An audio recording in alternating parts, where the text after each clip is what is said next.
Améliorer vos compétences et votre professionnalisme sur CP4. Dans cette vidéo, je veux partager avec vous 2 astuces secrètes qui vont non seulement vous permettre de gagner en temps, mais aussi d'améliorer le professionnalisme de vos rendus sur CP4. Salut à vous, moi c'est Nasser Mouchili et bienvenue dans cette nouvelle vidéo d'Aeco Trainings.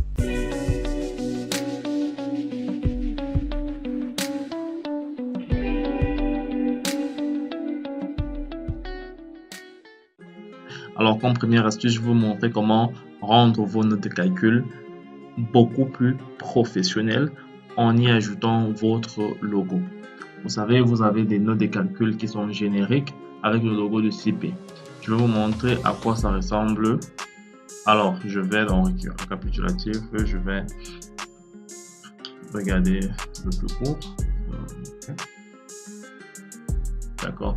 C'est-à-dire, quand vous sortez, quand vous imprimez vos notes de calcul, vous avez le logo de CP. Et dans cette vidéo, je vais vous montrer comment changer ce logo et y mettre le vôtre. Ok? Donc, ce que je fais, c'est que je vais aller cliquer sur l'icône de configuration de CP4, puis je vais venir dans Document Styles, style de document, cliquer là-dessus, et je vais venir configurer dans tête de mes pages. Configuration, et je vais choisir User. D'accord? On va demander de quel côté j'aimerais que ça se place. Si je veux que ça se place à gauche, je clique ici. Si je veux que ça se place à droite, je clique de l'autre côté. Et je peux choisir, bon, moi j'ai déjà choisi, mais chez vous, vous allez cliquer ici et choisir où va se trouver votre logo. Okay? Et vous cliquez dessus, vous acceptez, acceptez, acceptez. Et désormais, vous aurez votre logo sur toutes les pages de votre note de calcul. Okay? Par exemple, si je reprends dans Stats, vous allez voir la différence là maintenant. C'est que j'ai Aeco. Ok, ça c'est une prévisualisation. Je vais exporter ça en PDF pour vous voyez comment ça va, s'afficher. Okay? Yes. Ça me génère les pages. Et puis je vais voir. Et vous voyez que là maintenant, je suis beaucoup plus professionnel. Ok, au lieu de garder le logo de CP, quand on voit votre logo, ça vous permet en fait de garder la propriété de ce rapport. Okay? On ne peut pas savoir si c'est juste CP, on ne pourra vraiment pas savoir, sauf sur la première de couverture de votre note de calcul où vous aurez signé, vous aurez placé votre logo, mais on ne pourra pas savoir réellement si on enlève cette page-là de qui provient cette note de calcul-là. Or, pourtant, lorsque vous avez votre logo qui s'affiche là, sur toutes les pages, directement, on sait qui est propriétaire ou bien qui a fait les études du bâtiment. Okay? Ça rend votre travail beaucoup plus professionnel que de juste laisser le logo de CP. Maintenant, la deuxième astuce de cette vidéo, vraiment, je vais être très bref. Je ne vais pas trop entrer dans les détails et je vais aller droit au but. La deuxième astuce de cette vidéo sera de rendre vos plans d'exécution professionnels en y ajoutant votre cartouche. Vous savez que lorsque vous imprimez vos plans directement sur CP, soit vous imprimez en DWG et puis vous envoyez sur AutoCAD pour y mettre votre cartouche, soit vous imprimez simplement en PDF et vos plans, par exemple là, vos plans seront comme ceci. Je vais vous montrer un exemple. Vous aurez des plans comme ça, ok, vide. Ça a toutes les informations pour pouvoir être utile sur le terrain, mais c'est vide, c'est-à-dire qu'on ne sait pas qui a modélisé, qui a calculé, qui a dimensionné, qui est à l'auteur de ce travail. Okay? Et je vais vous montrer comment faire en sorte, comment vous approprier de votre travail en y ajoutant votre cartouche et rendre ce travail beaucoup plus professionnel. Alors, pour ce faire, CP vous donne la possibilité d'ajouter des blocs de titres. Okay? Et CP4 vous a prédéfini 2 types, c'est-à-dire que vous avez 4 options, c'est-à-dire ne pas avoir de bloc de titre, c'est-à-dire de cartouche, avoir le cartouche prédéfini de CP, okay, SIPE, où vous avez certaines données à renseigner, okay, projet, le nom du projet, la localisation, celui qui est le maître d'ouvrage, si vous voulez, le plan, le numéro de plan, l'étage, le nom de l'étage, l'architecte qui a dessiné les plans. Okay? Puis vous avez un autre type de bloc de cartouche que CP a préparé pour vous, qui est appelé télécommunication. Okay? Ça aussi, c'est une variable qui ne se trouve pas dans l'autre variable. Okay? Puis vous pouvez demander à CP que je veux que vous me préservez un espace pour le cartouche, mais qu'il n'y a rien là-dedans. Vous utilisez l'option vide, empty. Okay? Mais ici, là, nous allons créer notre cartouche, mais nous allons importer notre cartouche. Okay? Pour ce faire, vous allez juste cliquer sur ce plus et puis CP va vous demander les dimensions et vous allez sélectionner le cartouche. Mais avant de faire cela, je vais faire d'abord un arrêt sur le cartouche pour vous montrer sa structure. Alors, j'ai dessiné mon cartouche ici simplement. Okay? Ce sont des lignes avec du texte à l'intérieur. Okay? Mon logo et mon contact. Assez simple comme cartouche. D'ailleurs, vous pouvez trouver un lien en description. Vous pouvez télécharger ce cartouche en DWG et puis le modifier à votre guise. D'accord? Alors, en première case, j'ai mis @pays. Okay? Vous allez constater qu'il y a à chaque phrase ici, il y a un arrobase qui débute la phrase. En fait, arrobase, c'est pour permettre à CP d'identifier ce paramètre comme étant une variable. Okay? Pour ne pas à chaque fois revenir et retoucher ce cartouche projet par projet, je vais créer des variables de telle sorte que quand j'utilise ce cartouche sur CP, que je puisse simplement entrer ça directement sur CP. On va voir la pratique tout à l'heure.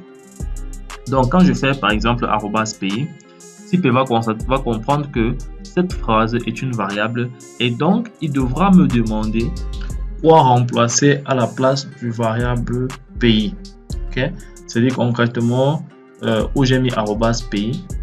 Lorsque je serai en train de générer mon plan, CP va me demander que votre variable est pays et donc qu'est-ce que je dois mettre à cette place et je vais renseigner le nom du pays.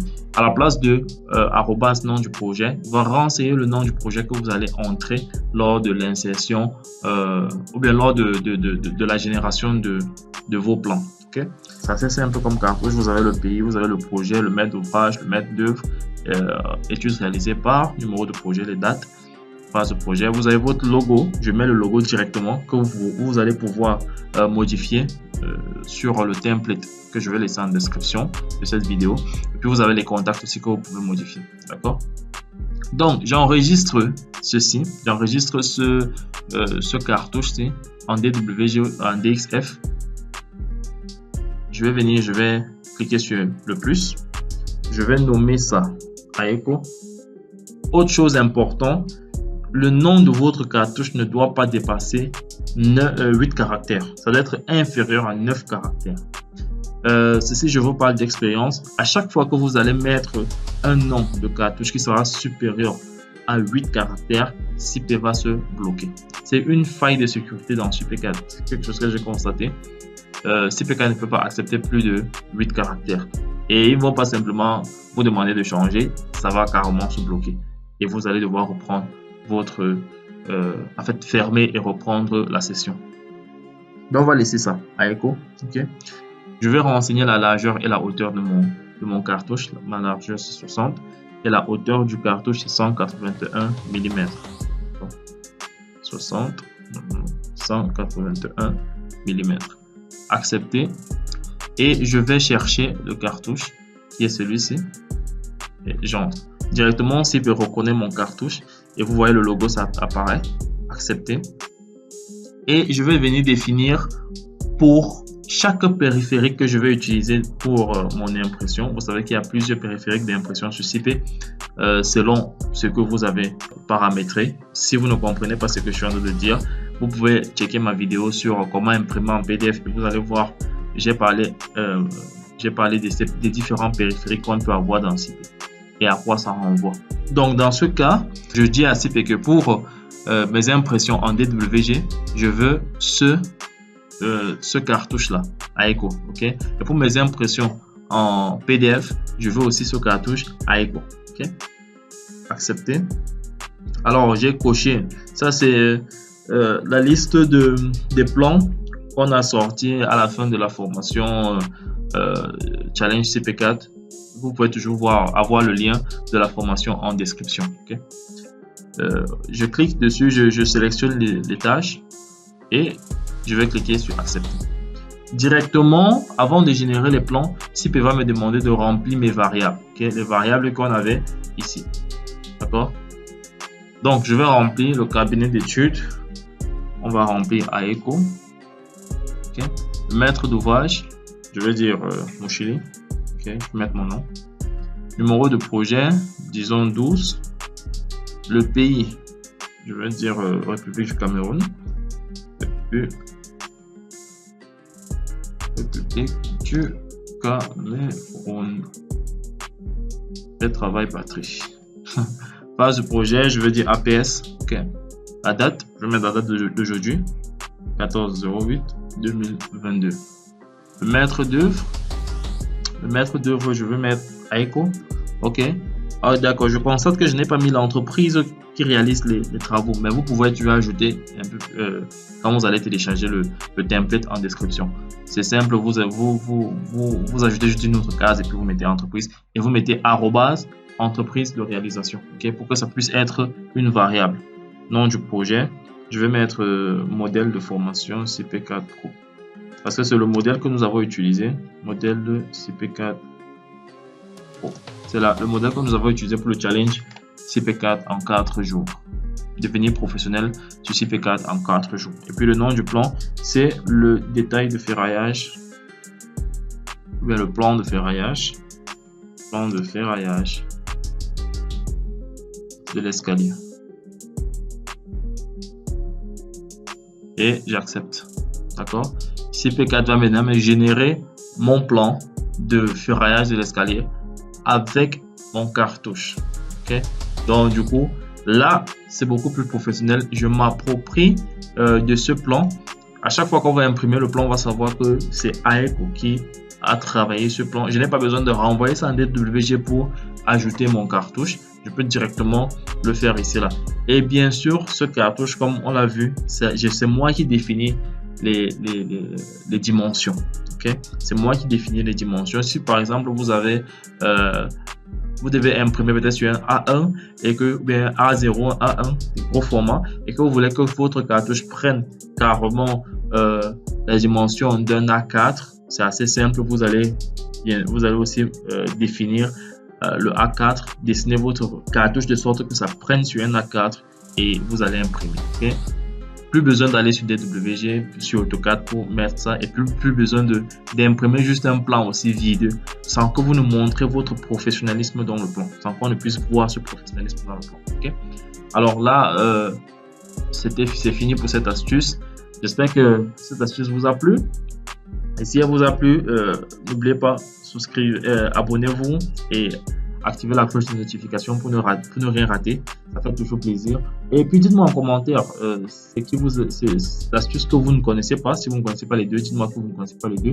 Et dites-moi en quoi cela pourra être utile pour vous pour la suite de vos projets. Aussi, si vous avez d'autres lacunes, n'hésitez pas de mettre ça en commentaire. Et nous allons voir comment faire une vidéo pour vous aider à traverser cette lacune. Alors, je vous dis à la prochaine vidéo.